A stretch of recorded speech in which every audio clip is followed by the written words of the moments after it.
first, really appreciate all the distinguished members present here. Thank you so much for making me part of this conversation, Mr. Deepak. And ladies and gentlemen, good evening to everyone. Uh, to start with, I'll say that AI is turning out to be a necessary evil. The way digitization is taking place in India, and if I compare with the level of awareness and education that is there prevalent in the Indian diaspora, we know that there's a big gap.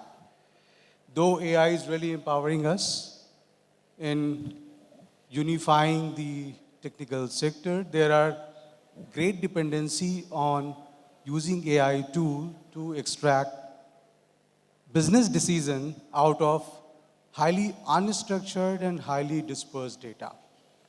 But the way we are using AI for the benefit of business decision making, at the same time, there is always a group of cyber criminals who are way ahead of us, and they are making use of the same tool to crack the shield that we are building using AI. Just an example, that ChatGPT, we very often hear of man in the middle. There's an incident which happened that whenever we go to a certain website, we get the pop-up to enter some CAPTCHA.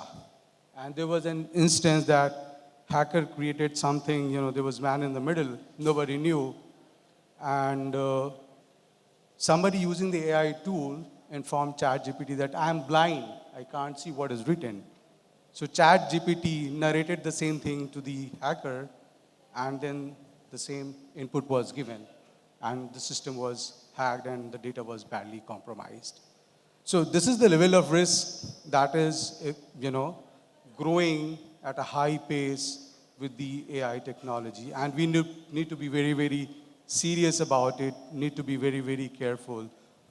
The way it is growing, we need to grow in terms of our knowledge and awareness about using these tools. This is very sensitive. And you've seen that there is a great threat to nation also based on the emergence of AI. It's another very interesting question to answer, to debate here basically. The background started in 2017 when Supreme Court come out with a verdict that the privacy is a fundamental right. And that's where it becomes very critical that we need to protect, because this is now directly enforceable in the Supreme Court of India. Anybody who finds breach of data can directly approach the supreme law. And that's when, I see that the digitization process which India has started, the overall objective is to empower every man, every human being, and also the positive use of the critical information which is residing. And hence this law holds accountable not only to the user of the data, these are the organization who are having access to the critical information of an individual. But at the same time, it is also empowering an individual to give the consent to those organizations, whether they can misuse it, use it in whichever form they want to use it. In the previous days, we have seen instances that these data were being bought by bigger organizations to make business benefits. And they were largely leaked outside those organizations without having adequate protection. So at the one place, I see that it is empowering an individual. At the same time, it is holding the organizations who are processing this data to ensure a safeguard so that it is not exfiltrated. And when it comes to innovation, since there are a lot of challenges involved in the data protection, right from its origin to disposal, there are various stages. You are using it, you are changing it, you are archiving it, and then you are disposing it.